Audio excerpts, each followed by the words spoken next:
normal, our first order of business will be our invocation. Those of you wishing to do so, please stand and join us in prayer. A member of the clergy, Mr. Leeton, may I trouble you to lead us in prayer tonight? If you wish, bow your head. Dear Lord, thank you that we can come now and as a community, help us to use good judgment, help us to make good decisions that help the community as a whole, help us think of all the citizens as we make our decisions tonight. In your name we pray, amen. Amen. Amen. Continue standing for the pledge. I pledge allegiance to the flag of the United States of America and to the republic for which it stands, one nation, under God, indivisible, with liberty and justice for all.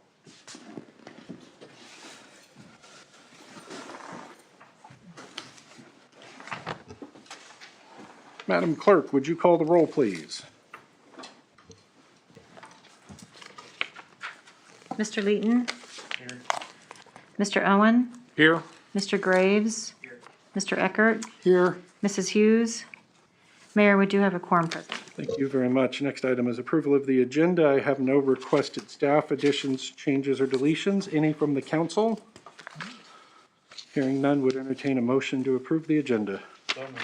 Second. All those in favor? Aye. Motion carries 400. Next up is citizen participation.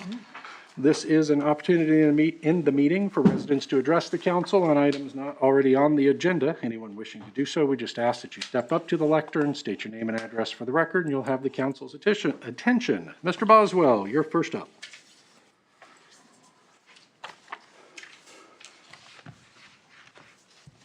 We'll attempt to make this short. Hi, Steve Boswell, 504 North Jackson. It had been brought to my attention several times online for citizens of the future of Spring Hill that there's not a very good reputation of our city from our citizens.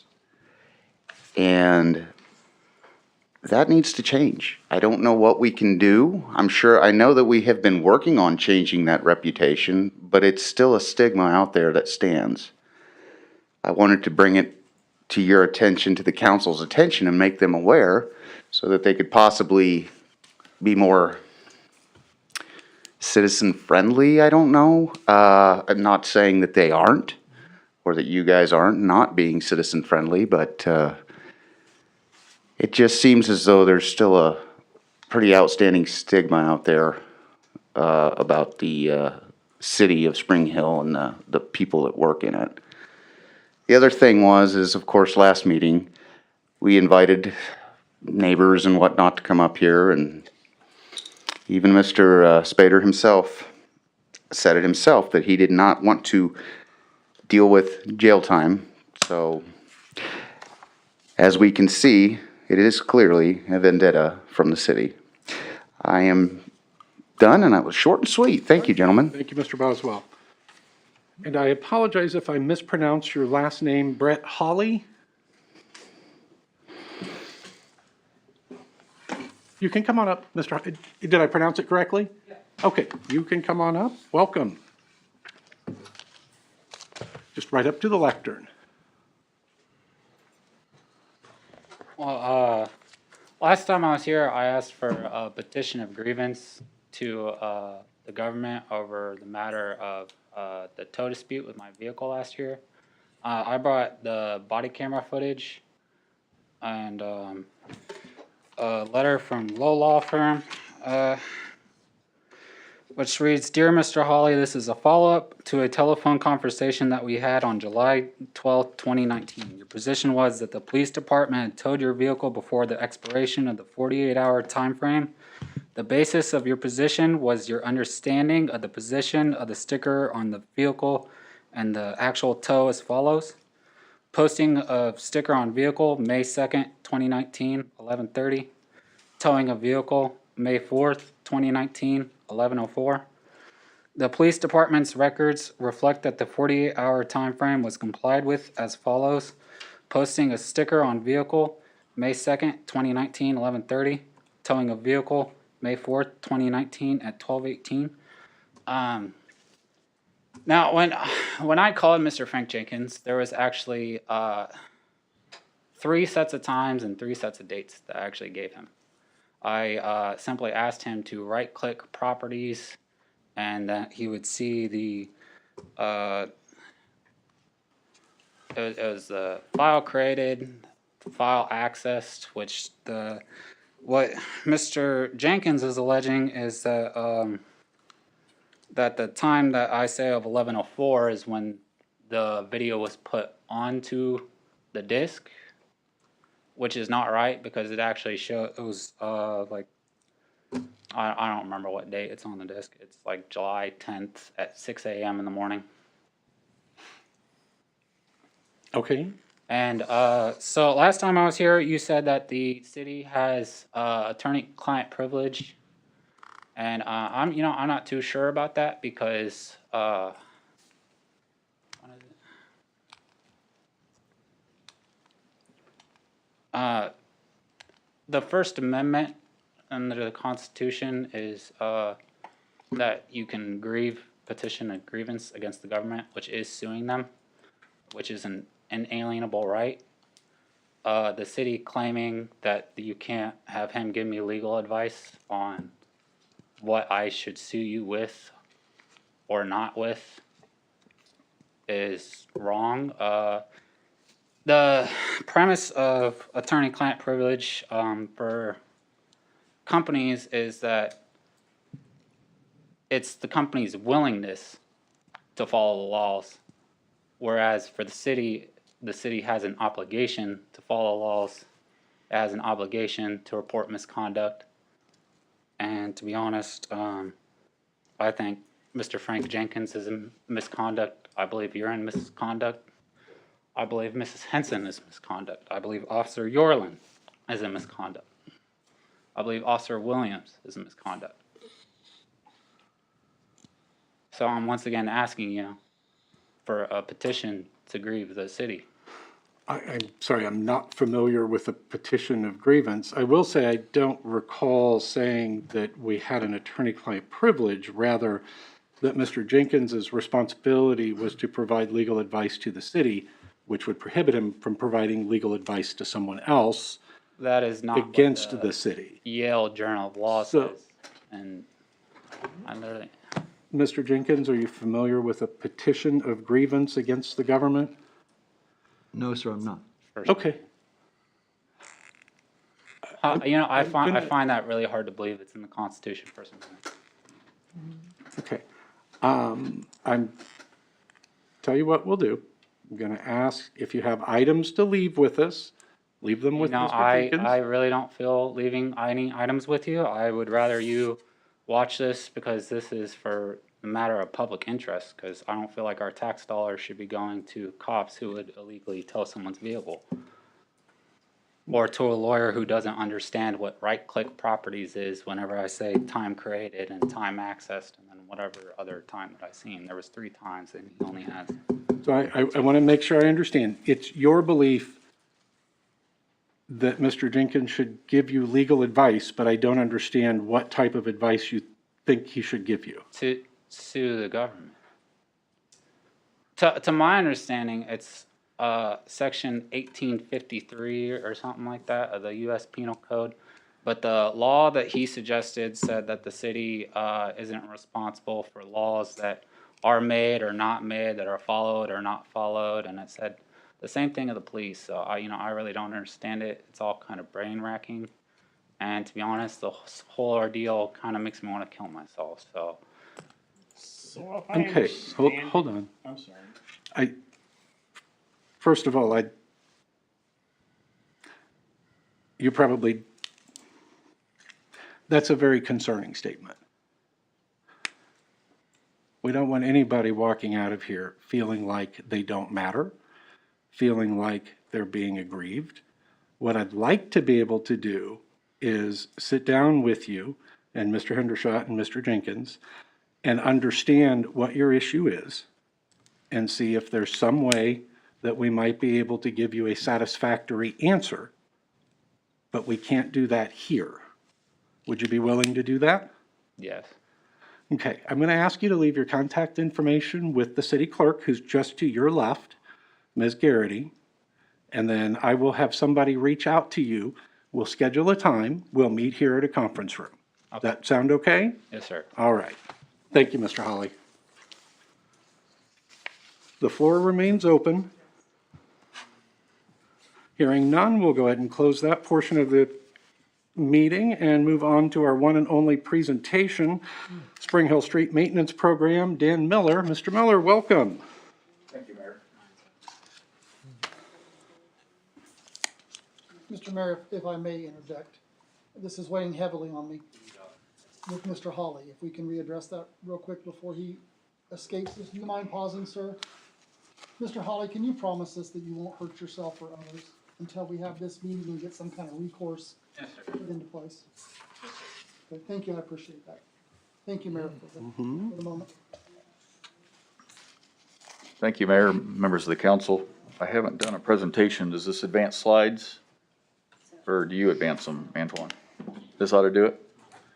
All right, well, thank you very much for the time. I'll try to be as brief as I can and hit the important points as I feel it. As you know, due to a number of factors over the last 2-3 years, we've really struggled to put together an active street maintenance program. And one of my charges from Jim was, since we're continuing to have some challenges with staffing, was to bring my experience in operating programs previously to bring a draft program before you to talk about this evening. So when you're talking about streets and street maintenance, it's really all asset management of your street network. It's basic stuff. The first thing is, what do you have? What do you have in terms of quantity of streets? Secondly, what kind of condition is it in? Thirdly, what tools do we have in our toolbox to maintain our streets? And lastly, and the very important part, obviously, is how much funding do we have to perform street maintenance? Oh, went too far. So first part of that is the city of Spring Hill in 2016, at the time of the last comprehensive inspection, had about 97 lane miles of streets. And you'll hear me talk about lane miles all the time. And that's how I think of streets. So if all of your streets were 2 lane and you had 97 lane miles, then you'd have, 48 and a half center line miles of streets, basically. And we assume they're 12 feet wide, that each lane. So if you can calculate then the total area of pavement for maintenance purposes. They're not all 12 feet, they're not all 2 lane, but fundamentally we break it down into lane miles. Since 2016, we've probably got some 6+ lane miles added, maybe more. We're evaluating that right now. Fortunately, the lane miles since 2016 aren't really the subject of our maintenance conversation tonight, because they shouldn't need much street maintenance. We'll talk about that a little bit too. Probably in most communities, your streets infrastructure is your most valuable asset. If you had to replace them all now, it'd be $100 million plus to replace those streets. You don't own anything else that's worth $100 million in Spring Hill. Most of them are asphalt, although the street we're looking at right here is Webster. Clearly, that's one of the exceptions. It is a concrete street because it was reconstructed by KDOT. Some of your streets are concrete with asphalt cap, but most of them are asphalt streets. A lot of them are what I call a legacy street. They're a thin asphalt on rock, rolled stone base.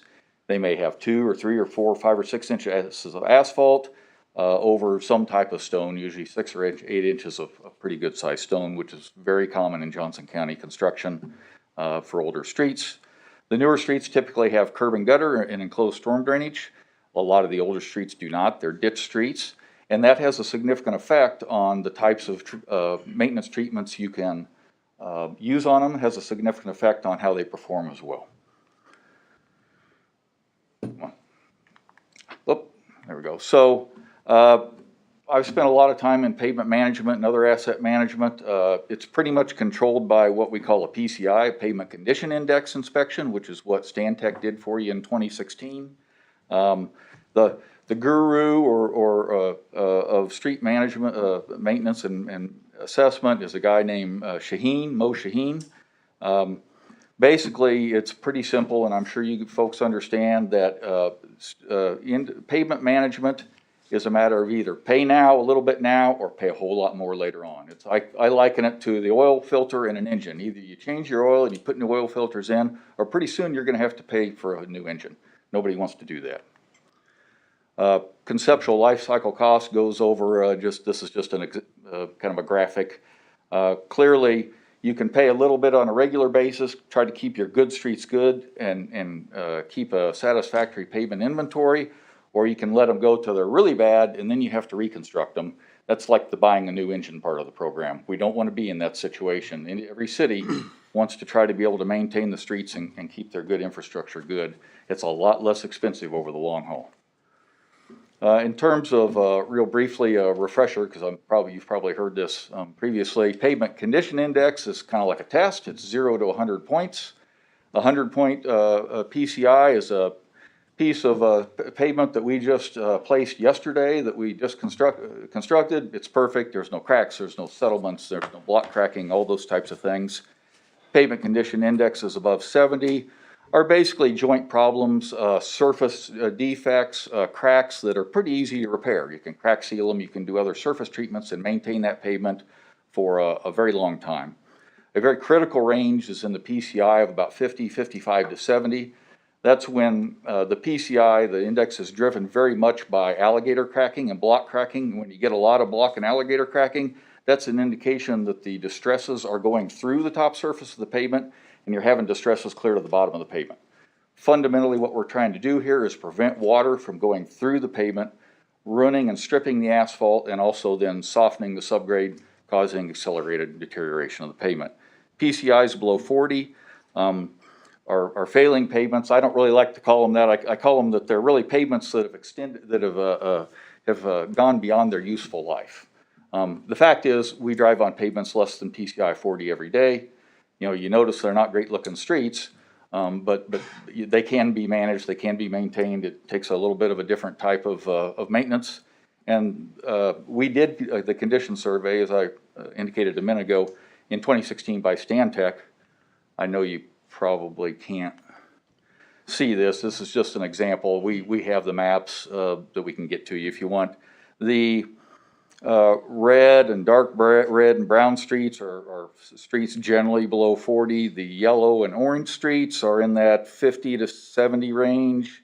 Blue, green are streets that are in really good condition. Not surprisingly, a lot of this follows the age of the street. A lot of it has to do with how they're initially constructed. In terms of the inventory that you have, in 2016, the average weighted PCI of Spring Hill Street Network was 55. So that's just barely above the poor category. 55% of your streets, because it's a weighted PCI, are below 55. I've done this for a number of communities. I did it in my community for years. We've got to turn that number around. It's like the Titanic. It keeps sliding downhill, and of course this is 2021 and we really haven't done anything to those streets, as I understand it, since 2016. I wasn't here until 2019, but there hasn't been an appreciable amount of maintenance since that point. So, you know, that deterioration rate continues, weather continues. We've had a couple of really tough winters. So I would say saying that your average PCI is 55 right now would be pretty optimistic. We can turn that around. It's going to take some time. It's going to take investments. It's going to take a good maintenance program. We have to turn it around. We just don't really have a choice. So you know what you have. You know what condition it's in. We don't necessarily like the condition it's in. So what's next? Well, we need a maintenance program. What's in our toolbox are I call three distinct types of maintenance procedures. The first procedure is crack sealing and base repairs. You go out there, you fill the cracks so water can't penetrate to the subgrade. Where it's alligatored and it's beyond crack fill, you take typically these days a milling machine. You mill those cracks out to some depth. You place new asphalt pavement. Base repair is pretty expensive, but it's got to be done. You've got to stop this water from penetrating the streets. The second area of maintenance are surface treatments. There are all kinds of surface treatments. I call them, some of them I say they're the painted black surface treatment. Fog seals, scrub seals, seal coats, where they just put a layer of oil or something that paints it black. Folks like it. It looks good. Does virtually nothing for the structure of your street. In my opinion, is generally, most of the time, kind of a waste of money. Doesn't help you out much. More substantial treatments are chip seals, UBAS, which we've talked about before when we talked about Webster, because that's what we're planning to do there, which is like a bonded chip seal. It looks like an overlay, but it works like a chip seal. And then, of course, microsurfacing is an option as well, or at least it's one of those treatments. Then you get into your heavy treatments, mill and overlays, thin concrete mill and overlays, having to do mill and overlays with a base pass where you actually take 4 or 5 inches out of the whole street, put 3 inches of base back and 2 inches of surface. Those are very, very expensive maintenance treatments.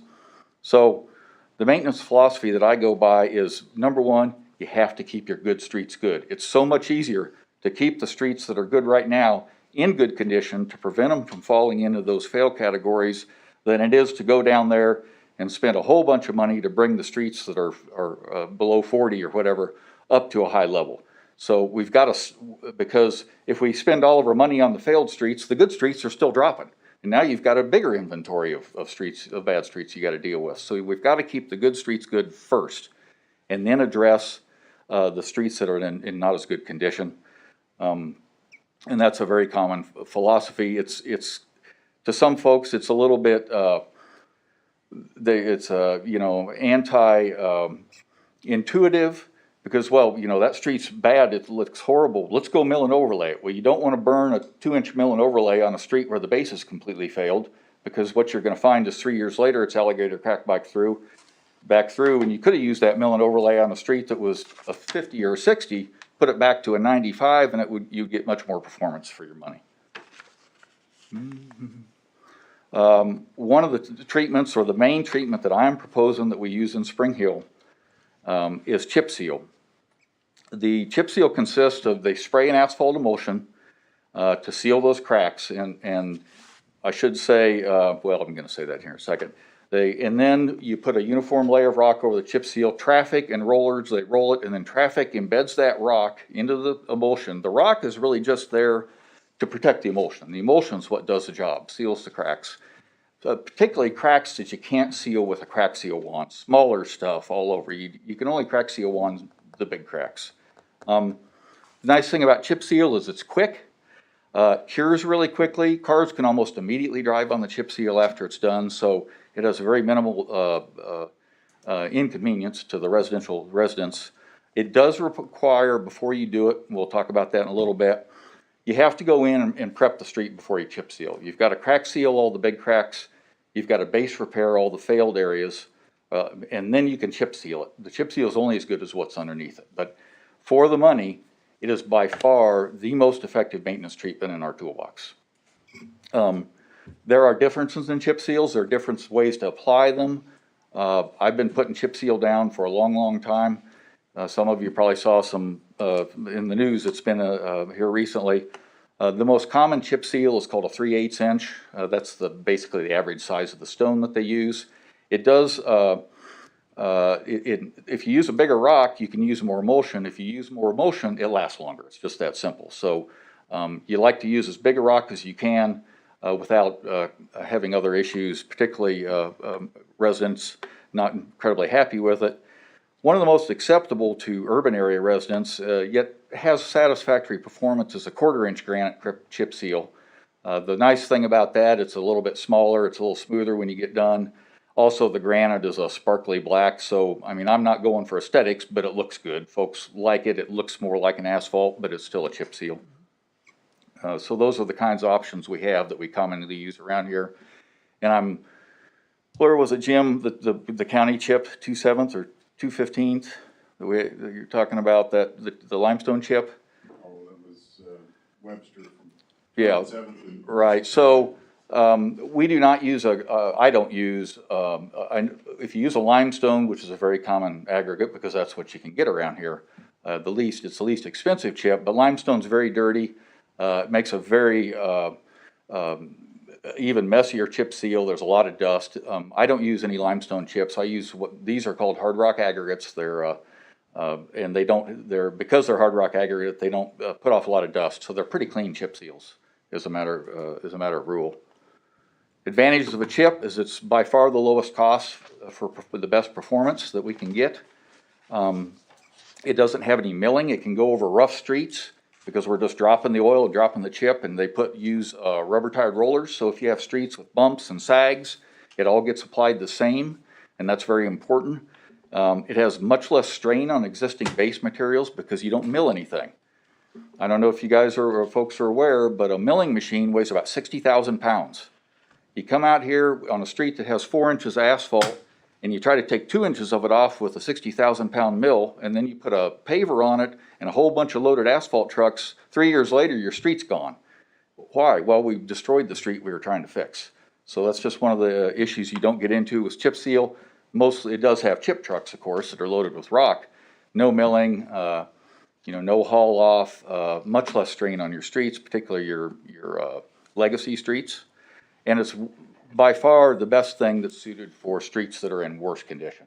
That's about really all you can do for streets in worse condition. The disadvantages are we have to put extra rock on so we don't have a bleed through. And so it does require sweeping. It can be messy. The street, folks often say, hey, that looks like you made my street back into a gravel street. It is an aggregate surface, very common complaint. And it's not as smooth as hot mix asphalt overlay, which is what everybody wants. There is the potential for the emulsion to bleed through the aggregate if you don't get enough aggregate down, or sometimes in very hot weather, that's exacerbated because it flows a lot better. So you've got to be careful about putting the right amount of aggregate down, about sweeping it. Chip seal seems like a real simple thing, but in practice, it's not. It's pretty challenging to do a proper job of it. And some people say, and I put this in here, that it has more frequent maintenance than a UBAS or a mill and overlay, except that in my view, most streets that you overlay, you're going to have to come back in 10 or 12 years and chip it anyway, so you're not going to really get much out of that overlay if you're going to keep the cracks, if you're going to keep water from penetrating that new overlay. Particularly on old streets, a 2-inch overlay, the cracks reflect right back through in a matter of 2 or 3 years. So the chip seal emulsion does a much better job of preventing that. I think my last bullet's is a little questionable in my mind.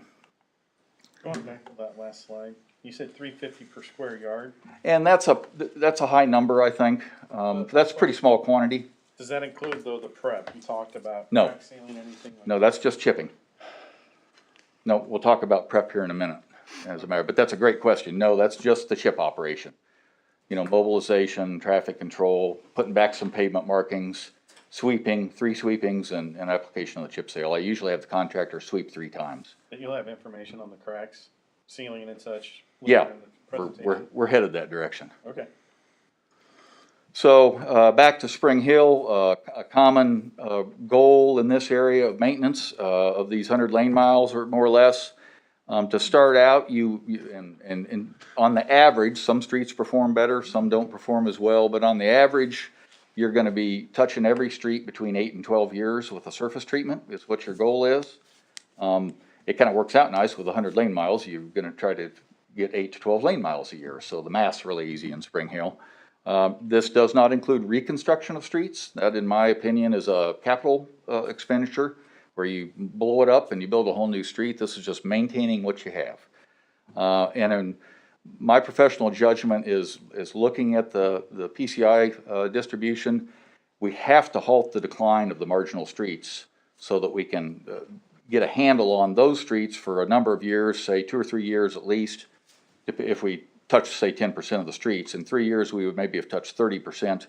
And then we can look at doing some other things, other techniques. And I'm talking residentials. The collectors and the thoroughfares, we have more options. We have UBAS, but we can do some mill and overlays. A lot of those streets have a much better structure. But I'm talking about your basic inventory of residential streets. We've got to halt the decline of those marginal streets. In 2021, what I'm proposing, and this is all based on a $250,000 2021 budget from Melanie Landis, and Jim and I have talked about it. I understand that it's possible that there's additional funding in reserve because we haven't done as much maintenance over the last couple of years, but I'm just working right now with the 250, and that of course can be expanded. It's scalable. What we would do this year is we would prep for a 2022 chip seal. And the reason that's what we do this year is because you have to let the crack seal cure over the winter and harden up, and you have to do base repairs the year before as well. Chip doesn't like sticking to the brand new slimy asphalt, so you basically let the asphalt and the crack seal oxidize over a winter. So cities are always, the year before, doing base repairs and crack seal, and then they're chipping those streets they prep the next year while they prep another set of streets for the following year. So it's so you're looking at up to 3 years ahead to understand what streets you're gonna be working on depending on the time of year. So we would base repair selected streets, generally with PCIs between about 50, 55, and 70. You have more than, this is an estimate, about 11, 12 lane miles. You have a lot more streets than that in that bucket in the 55 to 70 section, which is why it's gonna take more than a year to address those streets. We would crack seal the same streets. You always base repair first, because you don't want to crack seal a bunch of stuff and then mill it out and base repair it. So you do the base repairs first. You come back generally in the fall and winter, cooler temperatures when the cracks are more open, and you do your crack seal. You don't go crack seal, and when it's 95 degrees out, they've sealed up on you. They've closed up. So we would do the prep work in 2022, base repairs and crack seal by contract. The city doesn't have the staff or the equipment to do base repairs. You need a roller, a paver, asphalt trucks, all that kind of stuff. So we would contract that work. Because of the volume of crack seal we need to do, I would propose that we crack seal those as well. And then we would use our in-house forces for another extremely critical component of the program, and that's to go crack seal what I call the 3-year-olds. You'll hear me always talking about the 3-year-olds. Well, in theory, every year you crack seal everything that was built 3 or 4 years ago, brand new streets, your new subdivisions. Again, they'll develop cracks in that time, and you go through those and you crack seal those. You might go in 6 or 7 years and do it again, because you've got to prevent the water. Of course, you got to keep the good streets good. And we have a crack seal rig here in the city. We have folks that know how to run it. Now, they do have a limited capacity. If I had my druthers, I'd have them do all the crack sealing, but we just don't. To do the 3-year-olds, I'm estimating that's about 17 lane miles. That's a lot of crack seal, and that'll even be a challenge for our in-house forces, because they, of course, do have other things, other jobs they have to do as well. And trying to get the 11 or 12 lane miles of the chip seal cracks would be, I think, probably beyond what our capacity in-house is. Also, the 3-year-olds don't have near as many cracks, so you can move through them quite a bit faster, because they typically don't have the kind of cracks that is in these streets that are 50 to 70, because most of these 3-year-olds probably have a PCI of above 90, but we want to make sure they stay above 90. So in terms of in-house maintenance, we would crack seal essentially the subdivisions. That's the single most effective maintenance operation we can do. We would look for the 3-year-olds, but I've been mapping what we've done, and we'd probably be actually going back to 4 and 5-year-olds. Essentially everything that's been built and hasn't been crack sealed, but we'd work on those 3-year-olds and work our way back. We would do that by city forces as possible. We've been determining what subdivisions were built and what work was done since about 2016. What you do is you get the candidates, just like we do when we do the chip seal or any other surface treatment. We use a paver to give us candidates. Hey, here's all the streets between 55 and 70. Then you got to go out and look at them. There's no substitute for looking at it. We look to see if it really is in the condition that the PCI says it is, and what it really needs. But paver is very helpful, the PCI for candidates, but there's no substitute for checking them out. I'd be doing that with our folks and with Andy to narrow down the 17 lane miles that we're going to try to, our goal for this year, and the 12 lane miles that we're going to have somebody crack seal this year for chip seal next year. Again, the crack sealing could be done in the spring and fall and winter, basically when it's lower temperatures and it's dry out. If I had my way, the crack seal rig would never stop in those instances. It would be going all the time. The great thing about crack sealing in-house is it's very economical. For about $15,000, $20,000 in our budget, which we're maintaining in this $250 that I'm talking about, to buy materials, you're basically buying the Craftco crack seal. You can't do it any cheaper than doing it yourself with your in-house forces. So all of the crack seal that we can get done with our staff is very, very helpful to the budget. In terms of the draft program numbers, as you can see, the crack seal for chip has a higher rate we estimate a more crack seal per lane mile, obviously, on those streets that aren't in as good a shape. I'm budgeting $35,000 for that 11.5 lane miles. The 3-year-olds, we're budgeting materials, as I mentioned on the last slide, of $15,000 for 17 lane miles. So you can see the difference in crack sealing the good streets versus crack sealing the bad streets. Takes a lot less material. I'm estimating on the base repairs for the chip prep about $215,000. That is estimated at not a very high base repair quantity. I'm estimating like 5 to 10% average base repairs per area. Base repairs will chew you up in a hurry, and so because it is expensive, so we're going to have to look at those streets and make sure we don't pick streets that are going to blow our base repair budget, because it'll really eat you up in a hurry. So you have about $267,000 in construction. I hope my numbers are high. I always try to be conservative because I don't think the council has too much of a problem when I come in and tell you later that things weren't as expensive. It seems to work better than the other way around. There is some design, walking the streets, building the contracts, evaluating them, getting the specifications, not a lot relative to the size of the project. We'll have somebody out there making sure that you have to watch these contract crack seal guys. They sell it by the pound, so they'll just crack seal the world if you don't watch what they're up to, because they're selling it to you by the pound. So that's got to be watched. Same thing with the base repairs. We have to mark those out in the field. We go estimate them, then we remark them for the contractor, and then somebody's making sure the contractor's using the right asphalt, getting proper density, so on and so forth. Using proper traffic control, not blocking people out of their homes. There's a laundry list of things that can happen during that operation. So I've actually got a budget here of about $290,000, which is $40,000 over the $250, but I think this gives you it's certainly in the ballpark. If you get good bids, might be a little bit less. I'm prevailing upon Jim and Melanie maybe to find us a little bit more money.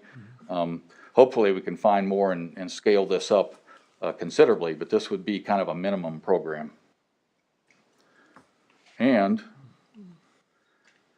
with that speedy run through, I would be open to any questions that you might have. Yes. Fire away. Well, don't have a problem with the program or anything like that. The issue we've always had is how do we place what streets at what priority?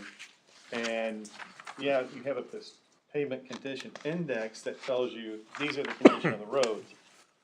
And what I've always been pushing for is provide us the ability to make the decision of which roads do we make these choices to, based off of not just the pavement condition index. If nobody's driving on it, it makes no sense, even if it's out there where nobody's touching it, but we have the same condition access index over here. We need to make sure that we're taking this one first. You want a condition and you want it weighted. And, Yes. and that's why, you're exactly right. And that's why the PCI is just builds us a candidate list. Then we go look at it. And if we're looking at two streets that are equal, one street has 10 times the traffic of the other street, we say, hey, let's do this one on the limited budget that we have. There are several factors that go into that. If you go out there and find out that the street doesn't really have as many base repair needs or a lot more base repair needs, that informs your decision as well. But traffic is one of those things, the use of the roadway, that is certainly something to look at. Most residential streets, there are certainly exceptions to that, but most of them, have less than 800 vehicles a day anyway, so they're all technically very low volume streets, unless they're a big cut through street. So, but that's an issue. That's one of the considerations, and that's why we look at it on the map. And it would be my proposal to bring back as an informational issue to the council the streets that we've selected, before we embark on the program. And that's kind of where I'm at, is I would like to see something with like a weighted index. Right. And that's what I've been asking for several years. Yeah, but you know that, generally speaking, if it's between 55 and 70, with this budget, in 3 or 4 years, it's gonna get, you may not get it the first year, but in 3 or 4 years, it's gonna get addressed. Well, why don't we come back with some idea as to how to weight the priority of those? And then, Mr. Hendershot, we might also maybe by the end of April, have a better idea of any Recovery Act funds that we might be able to dedicate a portion of those to this project, and really put some meat to this. So there might even be some funds available this year to be able to maybe ramp up our crack sealing, and certainly put the finer points on a plan. Is that agreeable to everyone? Fine. Very good. And I am willing to help out if you'd like. Terrific, terrific. So, very good. All right, well, we'll look forward to an update. Why don't we plan on the second meeting in April? That gives us a month. And I'm not saying it has to be done, but I would like to have a good handle on how we might weight those streets, so we have a priority. And then, Mr. Hendershot, hopefully we'll have some idea as to any Recovery Act funds that may be available for us. That work? Absolutely. All right, very good. Anything else? All right, thank you very much. This takes us to the consent agenda. Move to approve the consent agenda. Second? We have a motion and a second. Is there any discussion? If not, all those in favor? Aye. Motion carries 400. This takes us to the first of our formal council action items, board appointments.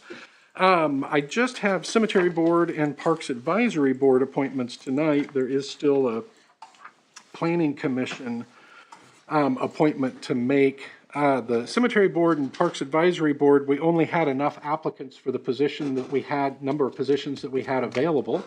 And it's typically been my practice to just appoint if somebody applies.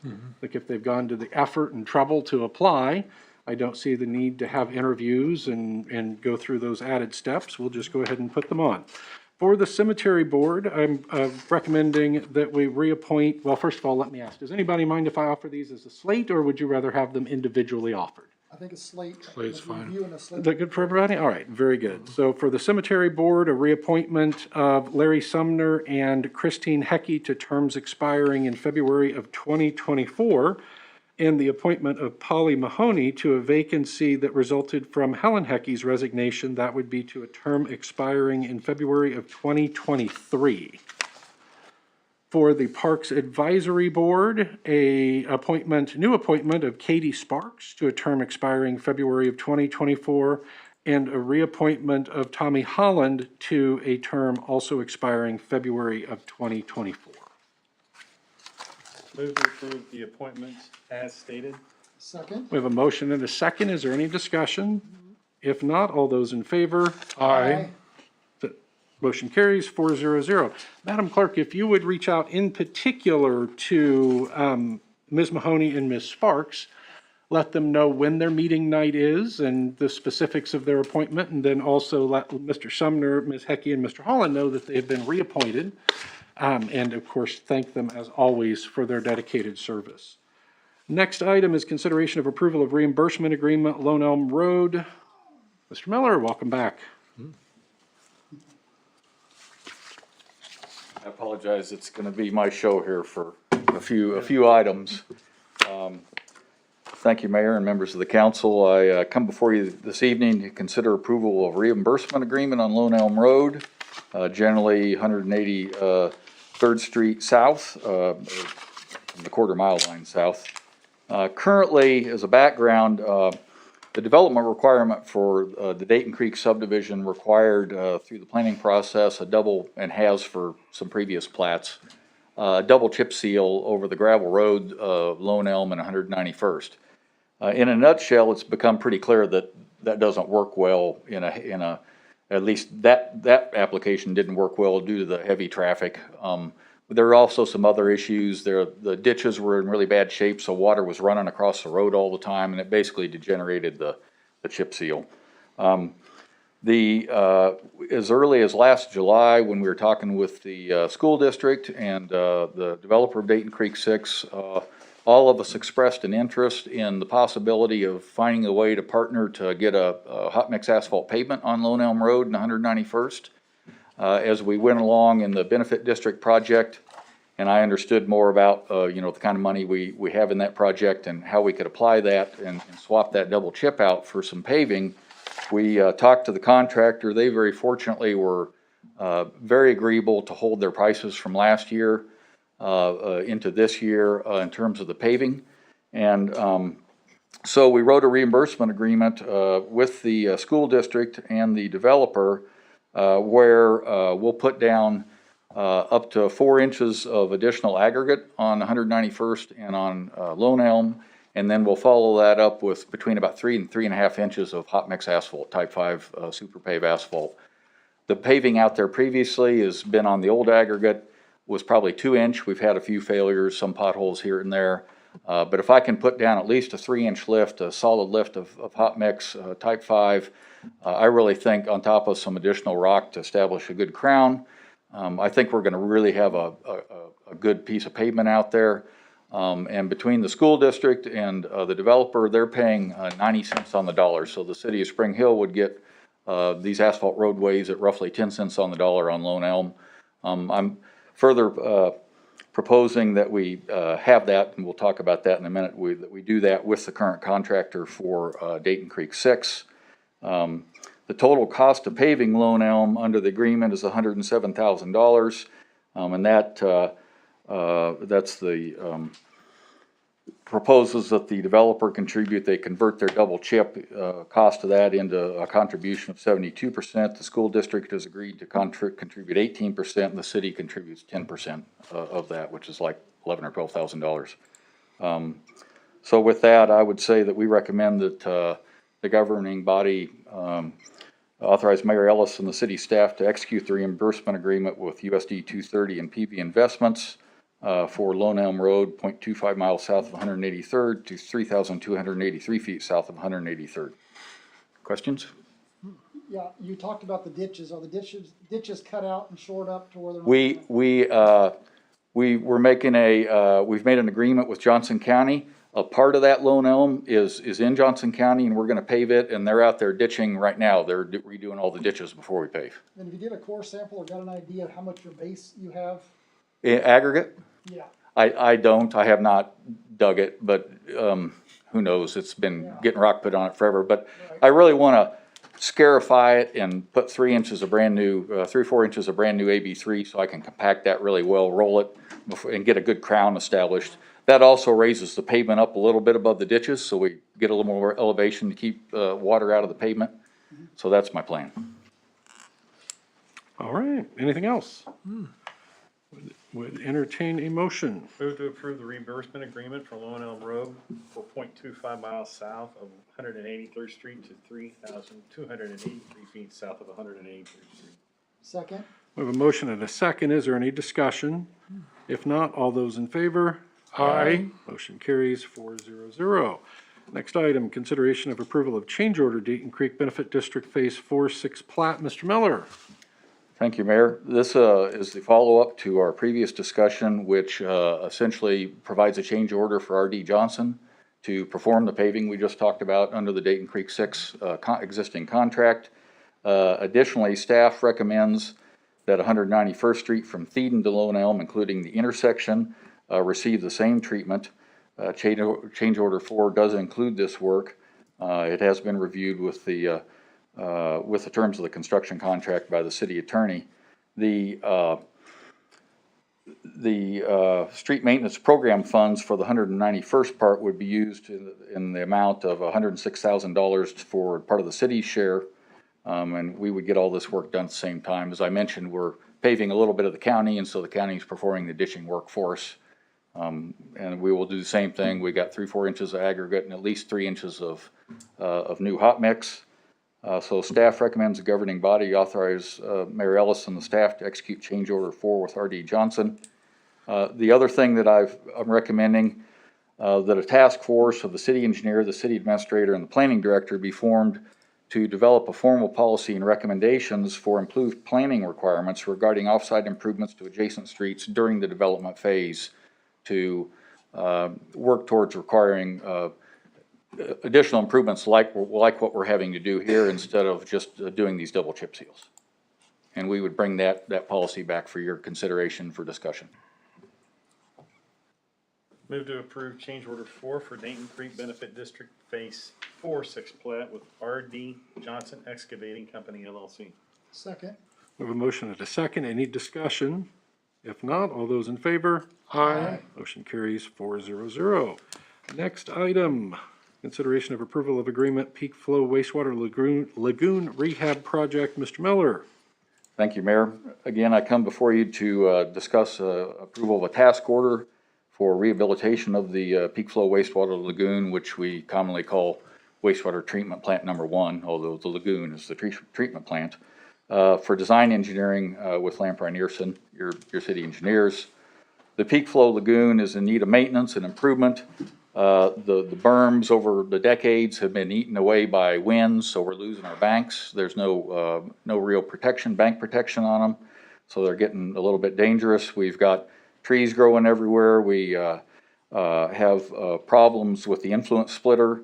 Our gates aren't automated and don't work. They can't remotely operate any of the influent gates. And we have no flow meters to know what's going on out there. And we would like to install a SCADA system so that the lagoon operations can be monitored from the treatment plant.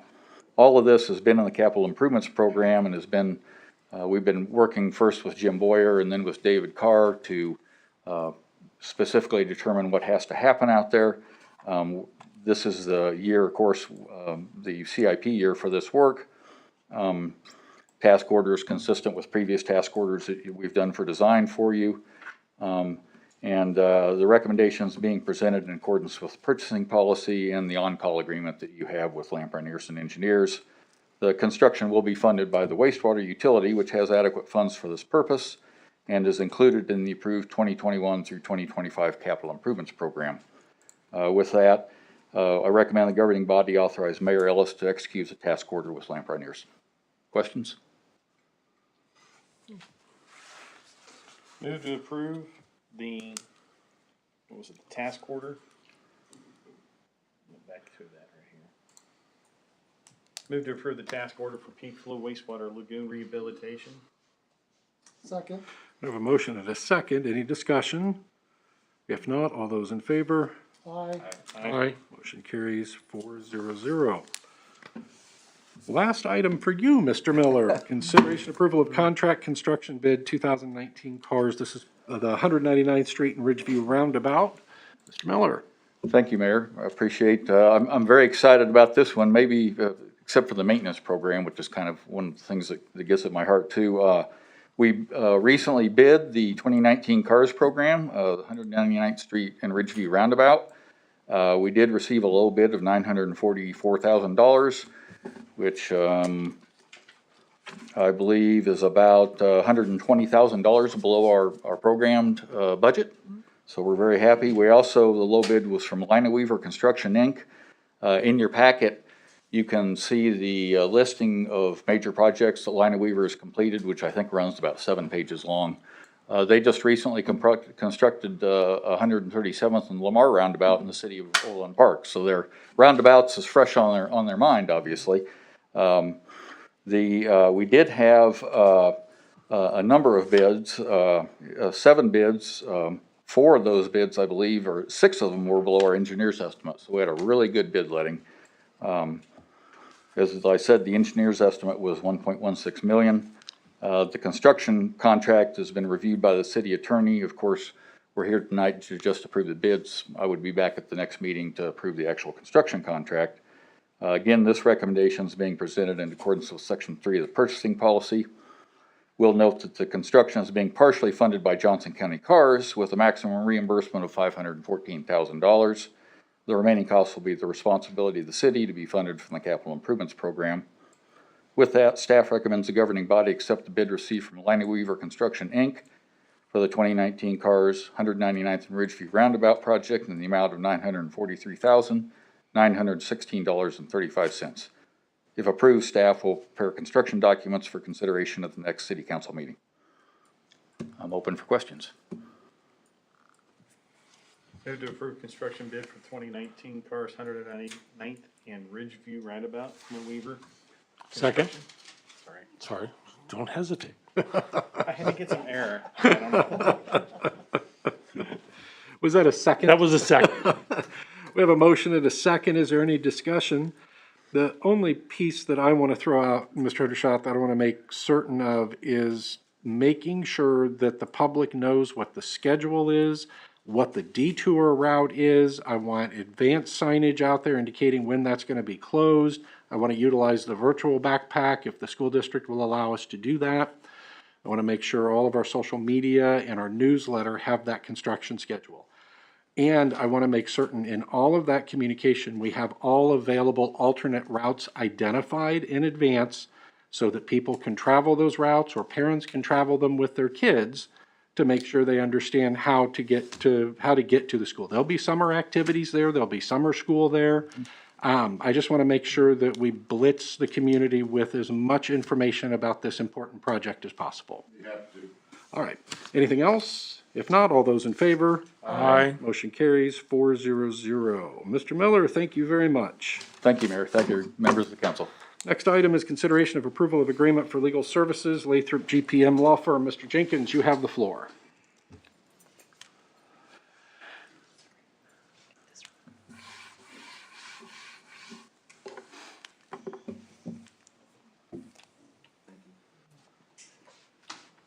Mayor, members of the council, this matter comes before you as item for approval of agreement with legal services with Lathrop Gage, or Lathrop Firm, law firm.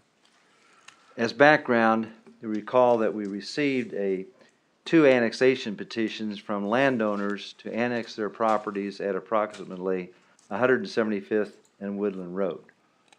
The city scheduled the annexation ordinances for adoption at its March 11th city council meeting.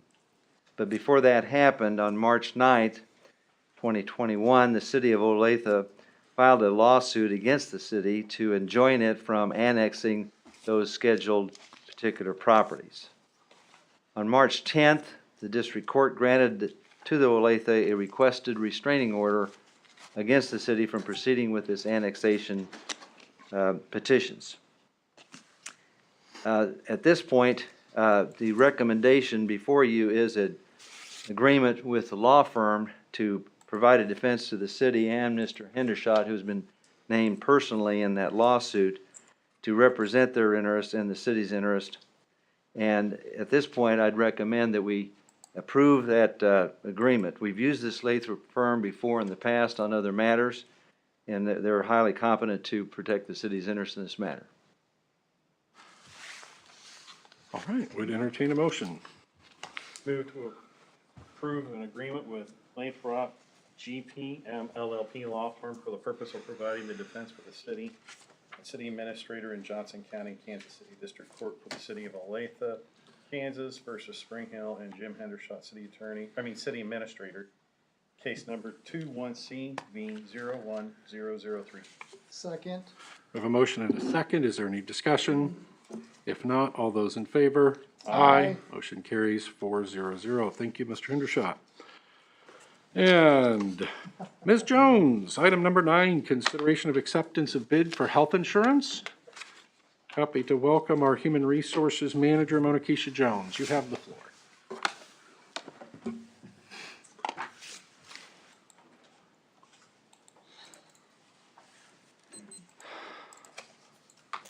Okay.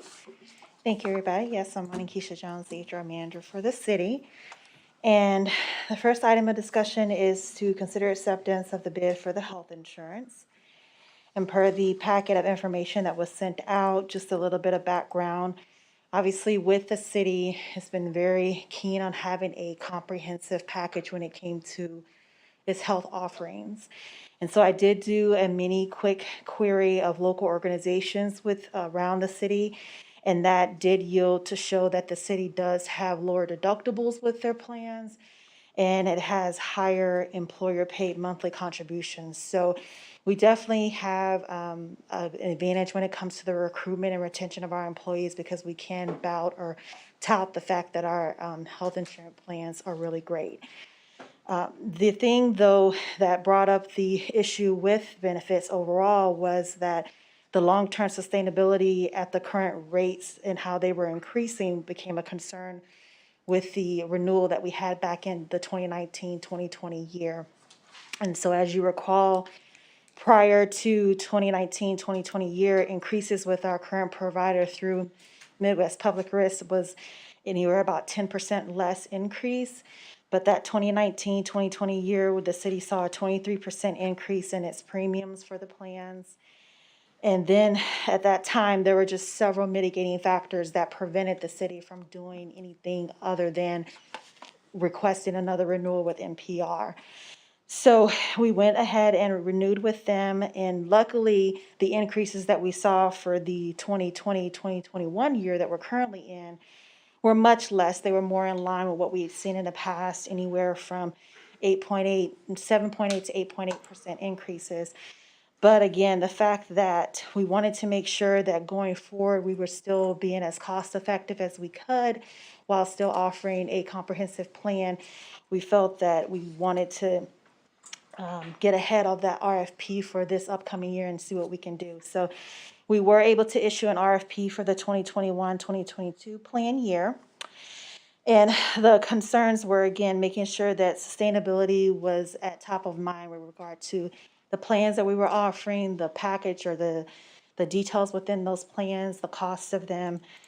And as an additional benefit of going to the RFP is seeing that we could go with someone else that would offer us a little bit more transparency with the usage of our plans as well, so that we could offer better wellness initiatives that were more timely and accurate to what our actual employees were needing. So that would just be an added benefit to it. But for the RFP, we had 3 complete bids that came in from 3 companies. Of those companies, the one that the city felt offered plans that closely matched the plans that we had, but still offered some substantial savings to the city, were the plans that were offered by CBiz. And we specifically wanted to recommend the Humana plan. We will still have our employee assistance programs and included in those, as telehealth will still be included as well. So included in the package to the council, I put together some different attachments that showed the side-by-side comparisons of the 2 plans with NPR and with CBiz, NPR having Cigna, CBiz having Humana. I also included the cost breakdown of those 2 particular plans. It is very important to note that I don't know your understanding of how plans and healthcare costs work, but generally speaking, the plans with NPR are composite rates. So what that means is that on the back end, the risk that is seen in the health insurance with regard to the individual person, whether it be their age, their particular ailments and things and reasons that they use the insurance, on composite rates, that average is based off of the profile of the whole group versus the individual. And so the plans that we got through the RFP process, some of them were ACA rated plans, meaning that they did look at the individual and not necessarily the whole group. So when it was available and needed, I was able to get the ACA rates calculated to an approximate composite rate. So that is what you see in the packet. So we have a more of an apples to apples comparison when we look at the costs.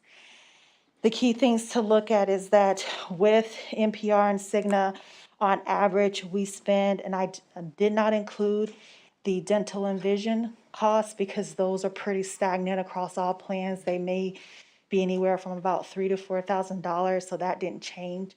The bulk of the change did come from the medical piece of it. So with Cigna, on average, we spent about $62,019 a month on that. Most recently, the actual cost was $61,598. So that compared to the selected plan rates with Humana, Humana's was going to range anywhere from $49,729 to $50,987 a month. So there's going to be some considerable savings on that, and that is on the assumption that the plans are picked at the same level that they're picked right now with Cigna and NPR. And so the important thing to consider is that when we looked at the RFP and what came through, we looked at several things of the plans themselves, the design of the plan, the cost of the plan, the company, the firm that was submitting the information, ensuring that they had a reputable background and experience and a breadth of knowledge there. And then also making sure that the companies that they suggested we consider were known within the market and we had a fair understanding of what those companies represented. And looking at all of that, again, we wanted to go with CBiz and specifically with Humana. And so the budgetary impact of this is that I don't have the calculation for the exact impact for the remainder of the 2021 plan year. But on average, when the budgets are calculated, we look at about a 10% increase. And so the fact that the plans themselves are much lower than NPR, then we know that the overall budget impact is going to be less than what was estimated. So the possible options that are looking for consideration here with the council is that to select CBiz as the firm that the city is going to partner with going forward and approve the rates that the way they're outlined, with the city contributing 90% towards individuals and 80% towards employees plus spouse or plus child or family. Or we can continue to go with NPR, select them and approve that their rates. It's on here to say that we can deny and have us research further, but I will put in a stipulation that we need to have a decision, because one of those mitigating factors that I mentioned for last year's with NPR is that we have to let them know by April 1st whether or not we're going to stay with them. And so there's that risk there that we have to know. And if we don't let them know that we're leaving, we have to stay and go with them. So it is What up was to that date again? I'm sorry, Ms. Jones. April 1st. April 1st, okay. Thank you. Move to approve CBiz as the firm to provide brokerage, administration, and consulting services for the health insurance for the 2021 through 2022 plan year. Second. I have a motion and a second. Is there any discussion? Just one thing, I think you and both of us have talked about our insurance last year. I think it was a spending account. Flexible I brought up a spending. cafeteria plan that maybe there's a point we need to do a deep dive into those two options and just look at other options for insurance. Right. I mean, unfortunately, insurance keeps going up and it's gonna get so expensive, we can't afford it. Right, yes. And that is a very important thing to say, is looking at other options. I think that one thing, once the fact that we're in NPR right now, we don't have a lot of options. We have to go with what they say. So if we are able to go with CBiz and be on our own, we are going to have a little bit more control over the plan designs and what we can do, and really figuring out where we can go with contributions to HSAs and different things like that. I think that could be a good start for us, huh? Well, I think it's also a good benefit for employees too. Yes, So, yes. without a doubt, absolutely. All right. Any other discussion?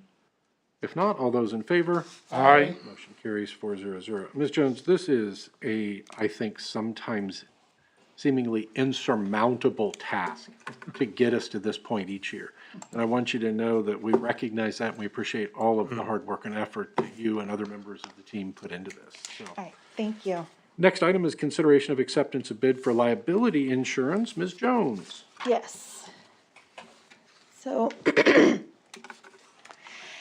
a little background on the reason this RFP for liability insurance was done. So I want to state that there were no immediate concerns with our current provider, which is through Riley Insurance. And even with the renewal coming up for April 1 of this year, it was in mid to late December, early January that I started having conversations with Riley, as our representative Kevin was telling me that he wanted to go out to the market to be proactive, to make sure that the city itself was getting the most cost-effective plan with what the services and products that we needed.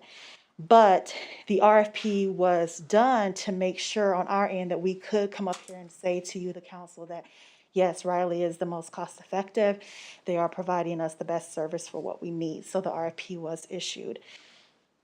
We actually only had, though, one complete bid come in. That was Riley. So that's where we're at right now. We did have one organization that submitted a workers' comp only bid. And the fact that it was just workers' comp, it didn't readily make sense to pull out the workers' comp from the overall package submitted by Riley. It didn't seem like that was much of a benefit to do that, so we kept it in there altogether. So as you can see from the packet that was submitted, Riley provided renewal rates for both our existing provider Travelers and then another company, EMC.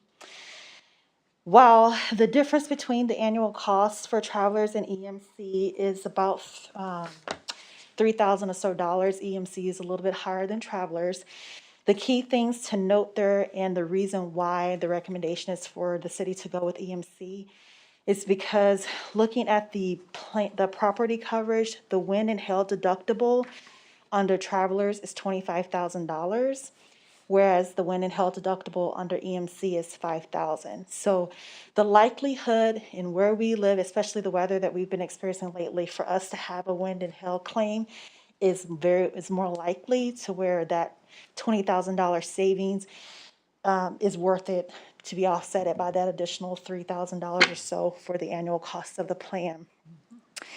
The other thing to note that is with Travelers, they do offer flood coverage, whereas the EMC does not. And the reason why that isn't such a concern is because checking through the history of the city, you have to actually be in a flood zone for that flood coverage to take effect.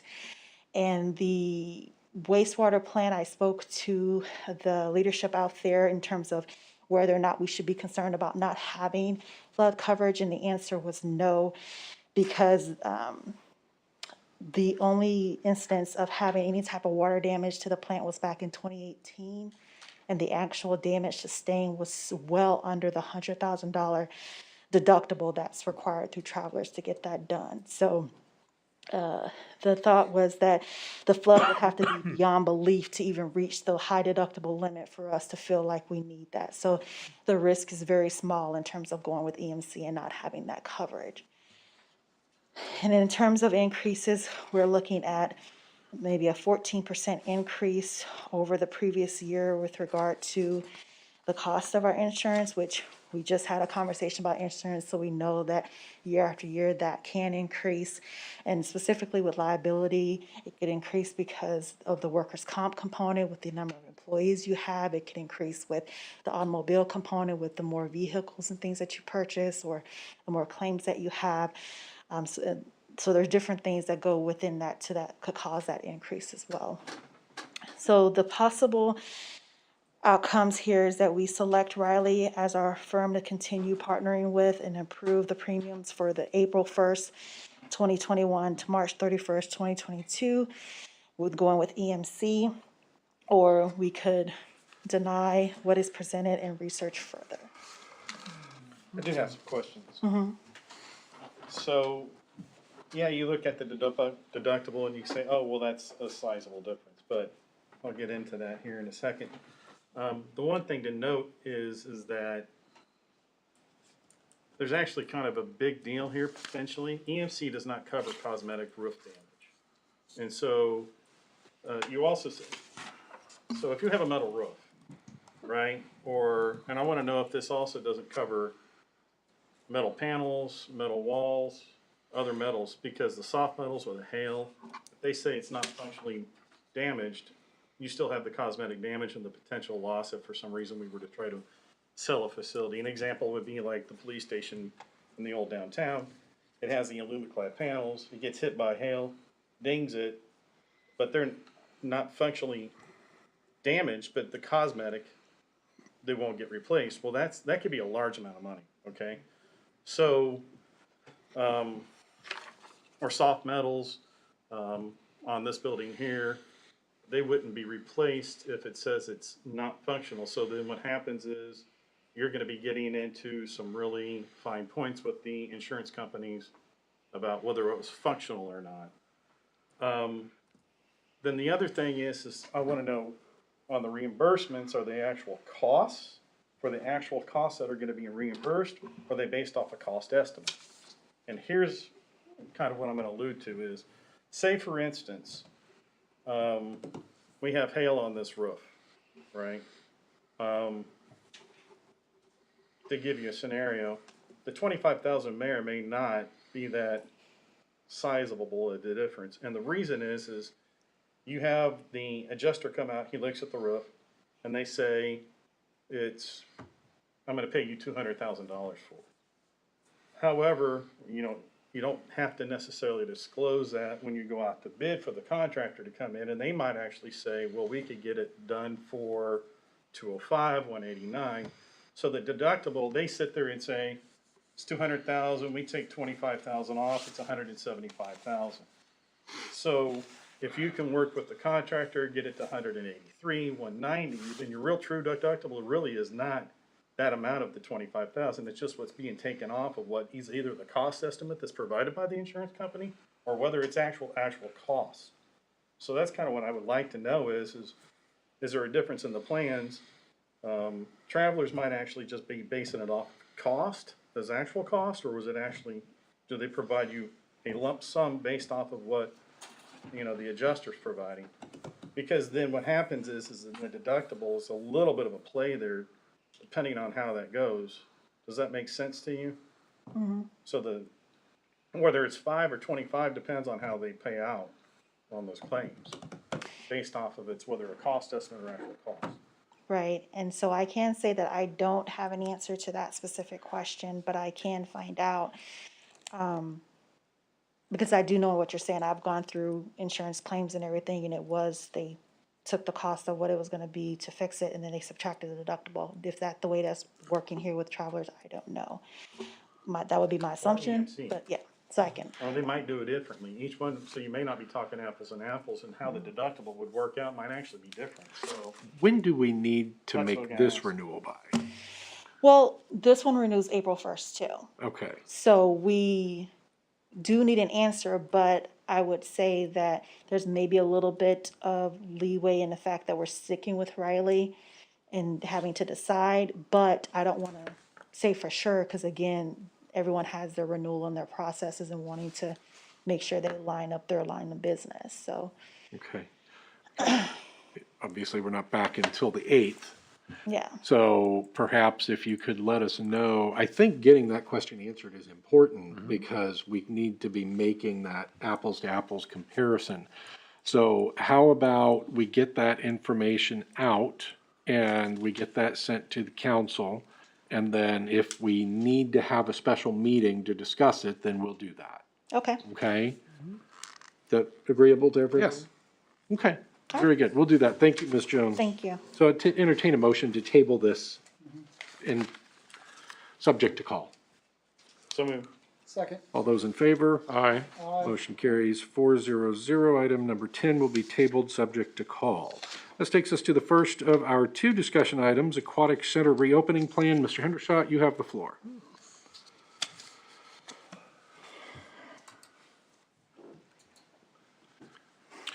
Thank you, Mayor, and good evening, Mayor and Council. Tonight, I'm going to give a brief review of the options that we looked at 2 weeks ago for reopening the pool. And then I'll follow that with, as requested, some 3-hour time possibilities for open swim.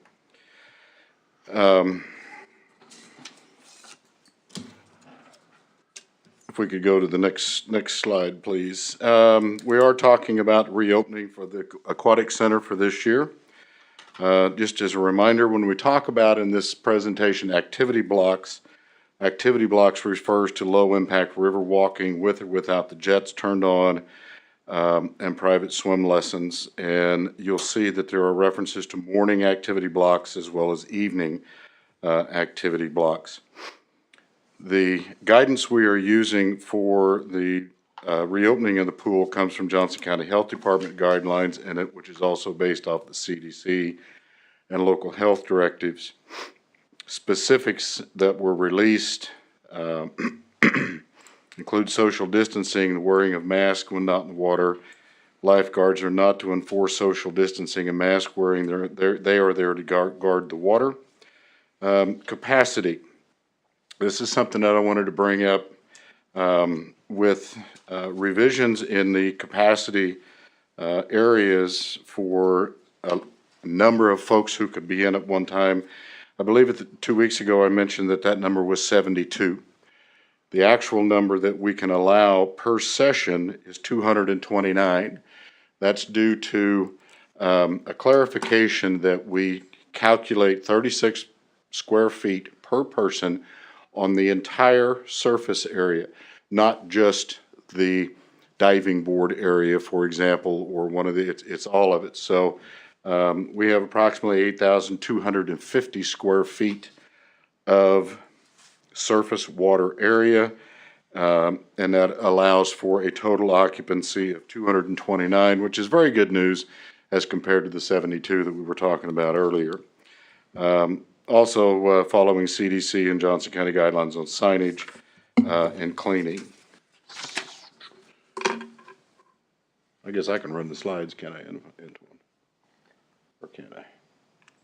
There, whoop. Just as a review, last time on one of the options talked about 3 morning activity blocks. The activity blocks are approximately 45 minutes long with 15-minute clean times in between. It also included 3 2-hour open swims from 12 to 2, 2:30 to 4:30, and 5 to 7, and then an evening activity block with a total operating hours per day of 11.5 hours. The second option that was discussed reduced the activity blocks in the morning to 2, but increased the open swim blocks to 4 2-hour sessions, and then had 1 additional activity block in the evening, and the total hours there of operation was 12.5 hours a day. As requested by the council, we looked at 3-hour swim blocks. So we'll go to this slide here. And Ms. Kemp was able to develop 2 different options there. The first one would have 2 morning activity blocks, followed by 2 3-hour swim blocks, open swim blocks, from 12 to 3 and 3:30 to 6:30, again with cleaning in between.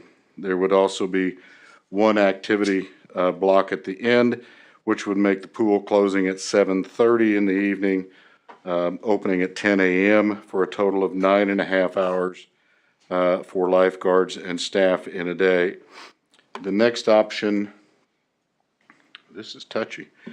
The next option was for 3 morning activity blocks, 2 3-hour open swims, and 1 evening activity block. But again, we're increasing that total time for lifeguards and staff to be at that pool at 10.5 hours.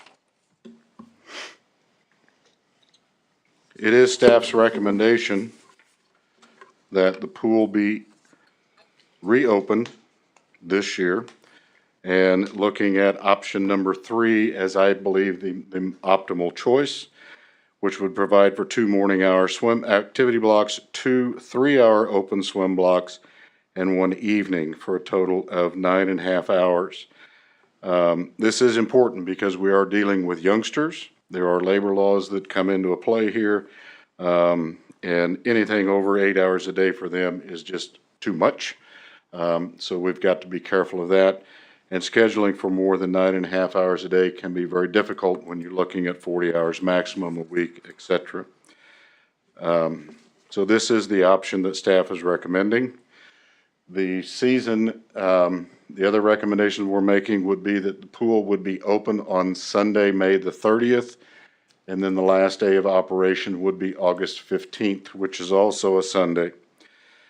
As we discussed earlier, season passes become very difficult to do in times through a pandemic. So we are looking at remaining at the suggested $3 per session that council arrived at 2 weeks ago. We would sell punch passes. There's 10 punch passes on a card, and we would start selling those immediately and offering a $3 discount for those 10 punch passes, or buy 9, get 1 free, if you will. The nice thing about the punch passes is they do carry over from year to year. So if they're not used up, they're applicable for next year. That's my presentation, Mayor and Council. We're very, very hopeful that the guidance will be to reopen on one of these, as we need to get this information out to the public. We need to start selling passes, and we need to start getting, letting folks line up their summer for swim lessons, et cetera. I So, think consensus is all that's required. I looked at all of those. I thought three most aligned with what the goals of the council were. Yeah. Council members agree? Yeah, I would like to see some more opportunities for people to swim in the evening, because as they leave the city and return home in the evening, they get home at 5:30, and then they gotta hustle bustle to go swim for an hour if available. okay. So last year, what were our hours? Or the year Closed before? by 6:30. Last year, we didn't have any hours, so. And 2 years ago, but I wanna, was it 7 or am I wrong? Got him. I think it was 6 or 6:30. I don't think it was much past the 7:30 that we're talking here, but that includes one activity block. Now, Councilman Eckert, I can say that if the CDC and Johnson County regulations were to alter or to change, hopefully for the better, then there's some flexibility built in here. And if we see that there is an additional need for more open swim time and not so much for the activity blocks, we can adjust accordingly. And also looking back, when did they open? Was it always noon or was it 1 o'clock? Because if we lengthen the time we open, and, if we go, for example, 1 to 7, well, there's 8 hours. So that kind of pacifies what your kids are working as lifeguards. And it also gives more ample time for people to enjoy that late afternoon swim. Right. So just an idea that I've heard from constituents and things that I wanted to pass along. Sure, I appreciate that. Well, I think maximum flexibility is the key, and as we begin to see what patrons are leaning toward, we can Yes. make modifications. And I think staff ought to have that flexibility anyway. Run it just like the business that it is and Thank you. accommodate the needs of I agree. the customer. Fair enough? Yep. All right, very good. And Mr. Hendershot, obviously don't go far. We're gonna talk about shared leave next. He walks away. Different notebook. Same glasses, same mask, different notebook.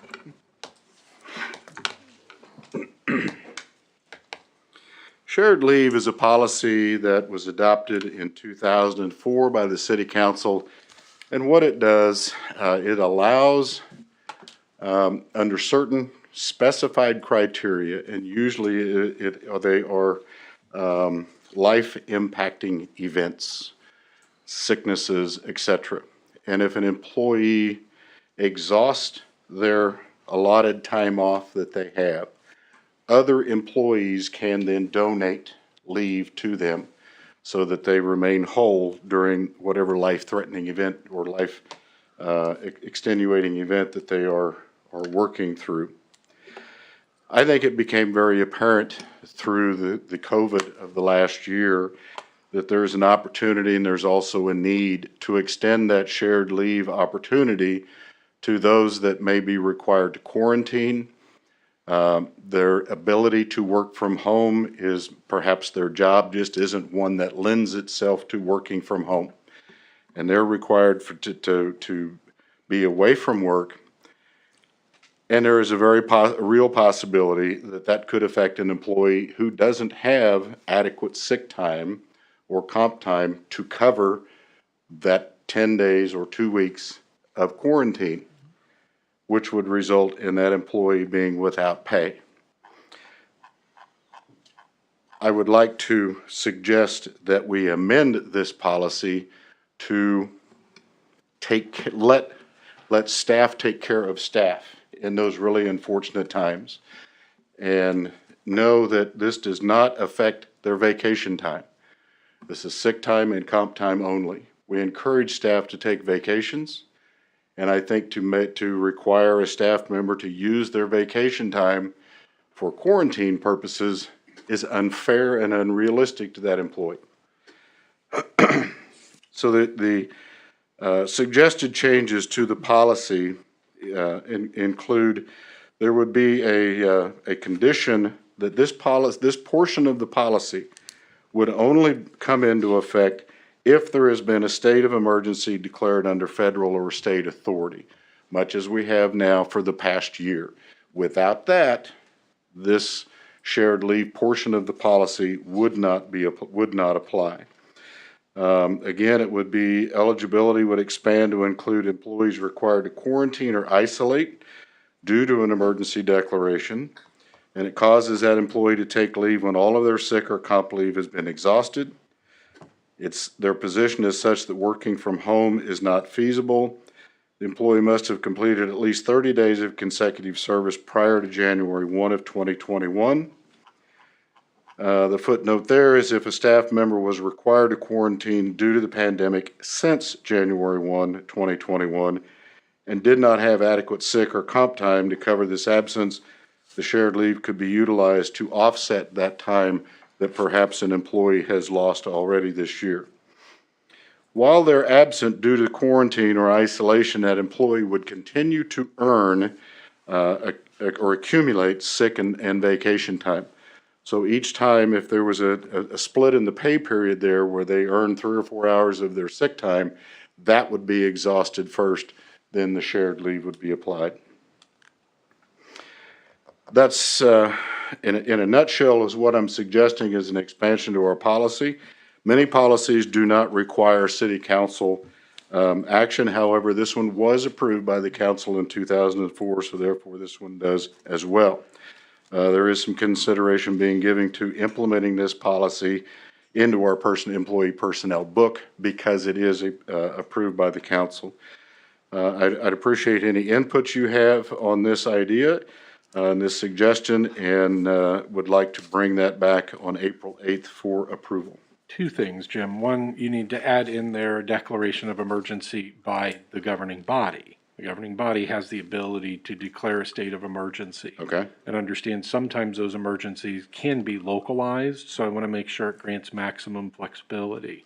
Yes, sir. Next, this, I absolutely agree, this is a staff taking care of staff, and I think it really ought to be controlled by the staff. It's not costing the taxpayers anything extra. It's an allocation or a reallocation of benefits, of an accrued benefit.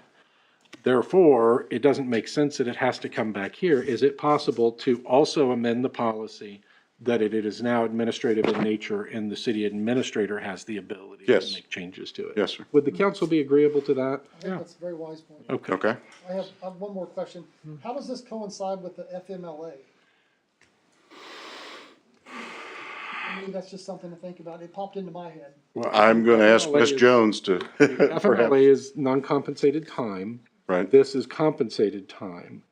So FMLA, you can take in as little as 15-minute blocks, is that right, Ms. Jones? Yes, and I think that, and I don't want to put words in your mouth, but are you talking in reference to just FMLA as a whole, right? Yes, And not, yes. okay, so one, the FMLA does not apply, well, the way the government ran the current pandemic, it did not apply. That's why the FFCRA came into play, because that wasn't a part of that. And then FMLA in general, as the mayor stated, is an unpaid leave, unpaid protected leave. So if we did have an employee that qualified for FMLA, they got the unpaid protective leave. And then if that particular reason for leave fell within the shared leave parameters, then they could go through that way to get, you know, some additional sick time to cover the leave that they have. So that's how that works. All right, very good. Anything else from? I will implement those changes and be back in 2 weeks unless there's something else. One quick question, it really doesn't matter, it's just more of an understanding for me. I donate leave to you to let you have time off. You've used your time, correct? So it's individual people do it. Right. Yes, sir. If I say I'm gonna donate 10 hours to you, you use 8 of it, what happens to the other 2 hours? They come back to me, or do we go in a bank? I'm familiar where I worked, if any money wasn't used, went into a bank that was stored for everybody else to use, so I'm just curious. It would not be deducted if you are donating leave to me. Okay, Because we've had instances in the past where much more leave was donated than what was needed. okay. So it's prorated out and only used as needed. So basically, what you didn't Yes. use would come back to me. Right, we do not put it in a pool, so Okay. to speak. I just wanted to ask. Okay, Okay. very good. All right, thank you very much. Thank you. This takes us to announcements and reports. I just wanted to, I read an article in the Gardner News last week that was kind of surprising to me in regard to Fire District 1 and appointment of council members to Fire District 1.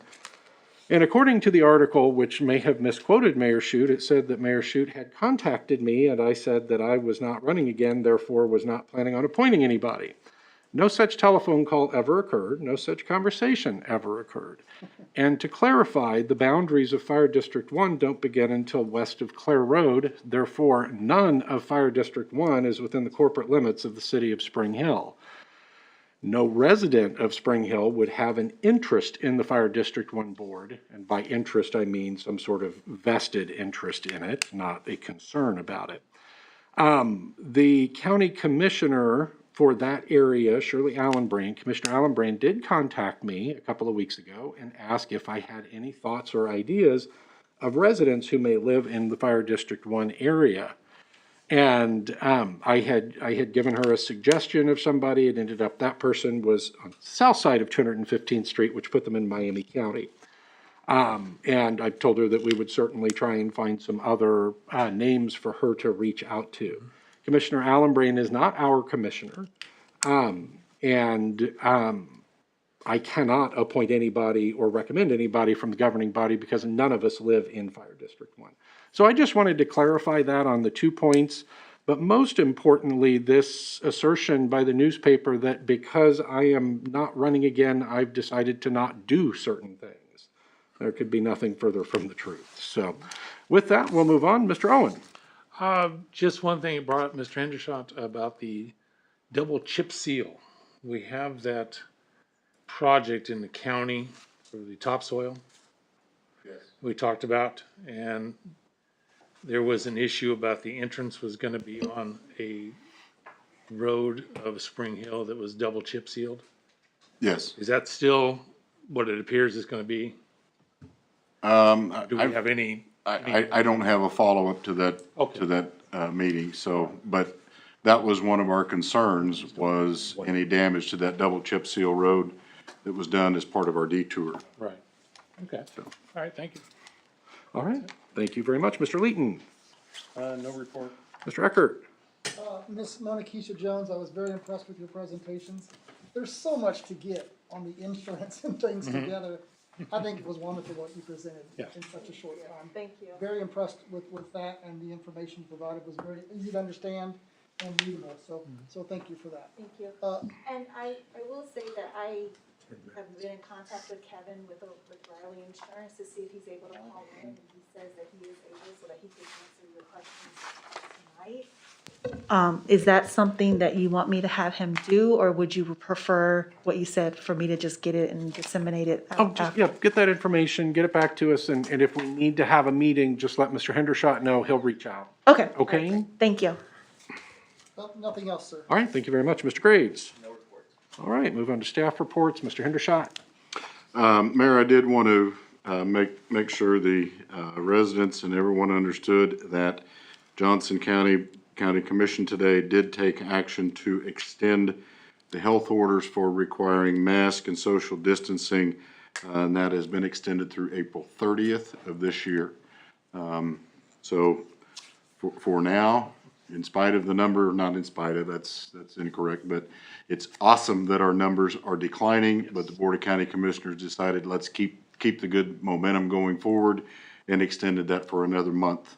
And as a reminder, all of Spring Hill, Johnson, and Miami County follows Johnson County guidelines, and that is per agreement between those two counties as to which rules control. Correct. And the benefit of that, of course, is that we don't have two sets of rules that the city and the residents have to comply with. But Correct. the Johnson County rule will control. Anything else, Mr. Hendershot? No, sir, that's all. Thank you very much. Madam Clerk? No report. All right. Chief Henson? I want to make the announcement in this.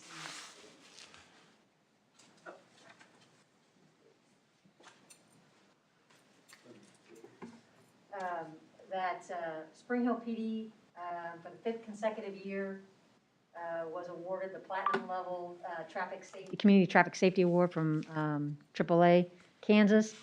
Normally, they come and present that here at council, but with COVID protocols, they were going to individual agencies and presented it there. The officers are out working very hard on enforcement activities and education and community outreach geared toward keeping our communities safer from a traffic perspective. So it's a job well done. And 5 years in a row with the highest level that you can earn is good work. Absolutely. Congratulations to your entire team. Thank you. And as the last meeting, we talked about posting the draft ordinance for chickens for some feedback, and it has been posted. We have been receiving emails and social media comments. Right now, most of the comments are positive. There are a few that are not supportive of the ordinance. And so we are continuing to collect those. We'll collect them for another couple of weeks, and I think we come back on the second meeting in April to discuss the findings regarding specifically that draft ordinance. And that's all. Very good. Thank you very much. Mr. Burton? No report, Mayor. All right. Thank you. Mr. Jenkins? No report, Mayor. Very good. Would entertain a motion to convene into our first of 3 executive sessions. I do anticipate, need 5 minutes? Certainly. I do anticipate that we will have formal action after the first executive session. Mayor, move that the city council recess into executive session for 10 minutes to discuss settlement agreement of pending claim pursuant to the attorney-client exception of KSA 75-4319B2 of the Kansas Open Meetings Act. The open meeting will resume in the city council chambers at that will be 8:55.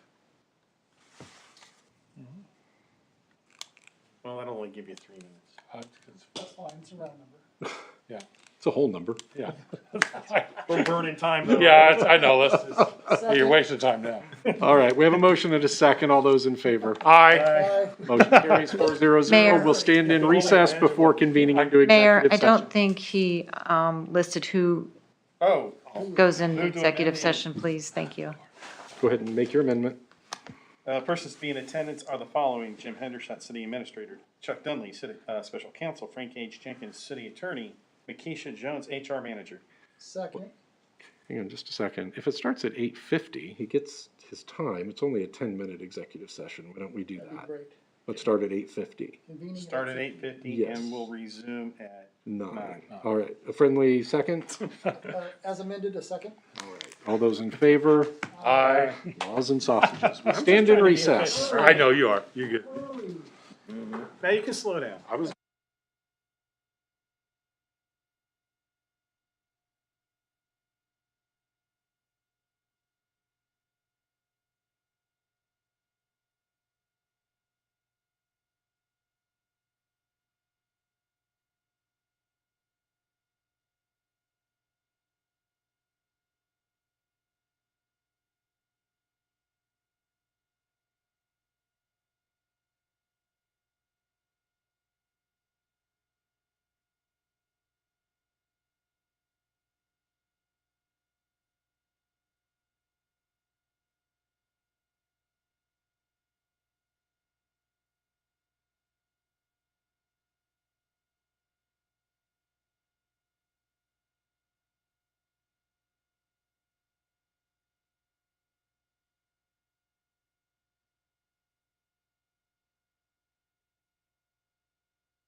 We are back in open session. The discussion was limited to the topic stated. No decisions were made, no votes were taken.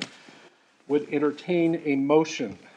Mayor, I move to authorize and direct the mayor to execute the settlement and release agreement between the city and David Brown as submitted to the governing body on March 25th, 2021, in substantially the form as presented to the governing body, with any changes therein as the mayor shall approve. Further authorizing, sorry, I had to come up with, further authorizing and directing the city clerk and any other appropriate city officials to execute the necessary documents to implement the terms and condition of the agreement. Second. Sorry, I'm at the end. We have a motion and a second. Is there any discussion? If not, all those in favor? Aye. Carries 400. Would entertain a motion to convene into our second executive session. Yes, Mayor, I move that the city council recess into executive session for 15 minutes to discuss employee performance pursuant to the attorney-client exception of KSA 75-4319B2 of the Kansas Open Meetings Act.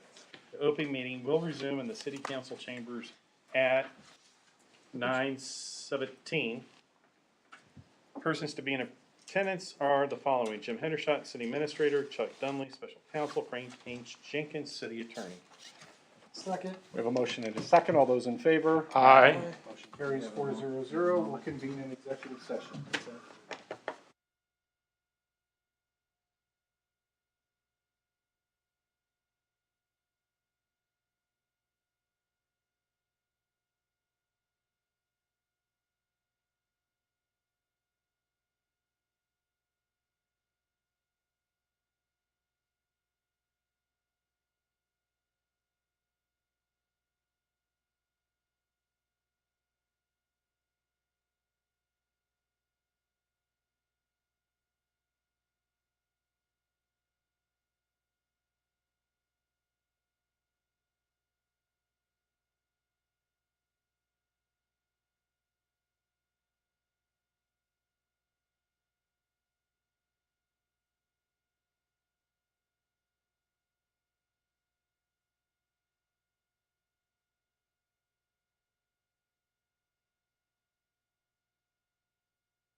talk to your neighbor. No, you Saw didn't, him- did you? I saw him How earlier. fortunate you were. We are back in open session. The discussion was limited to the topic stated. No decisions were made, no votes were taken. Would entertain a motion. I move to authorize and direct the mayor to execute a separation and release agreement subject to negotiation of terms consistent with the consensus of the city council and with the general terms of the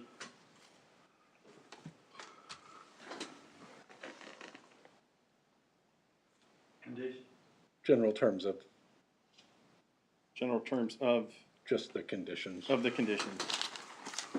Second. We have a motion and a second. Is there any discussion? If not, all those in favor? Aye. Motion carries 400. Would entertain a motion for our final executive session. This one does not have any formal action anticipated. And this will be 5 minutes. Make sure I get the right one up here. I can't get the paper separated. Sorry. That's all right. I'm getting separated. I move the city council recess to executive session for 5 minutes to discuss pending litigation pursuant to the attorney-client exception of KSA 75-4319B2 of the Kansas Open Meetings Act. The open meeting will resume in the city council chambers at 9:26. Persons to be in attendance are the following: Jim Hendershot, City Administrator; Patrick Burton, Community Development Director; Frank H. Jenkins, City Attorney. Mr. Burton's not here. Oh, we'll remove Mr. Burton from that. Strike Mr. Burton from. Second. We have a motion and a second. All those in favor? Aye. Motion carries 400. We will carry on. It was in my file. Session. Yeah. Try it one more time. You failed.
We are back in open session. The discussion was limited to the topic stated. No decisions were made, no votes were taken. Would entertain a motion to adjourn. So moved. Second. All those in favor?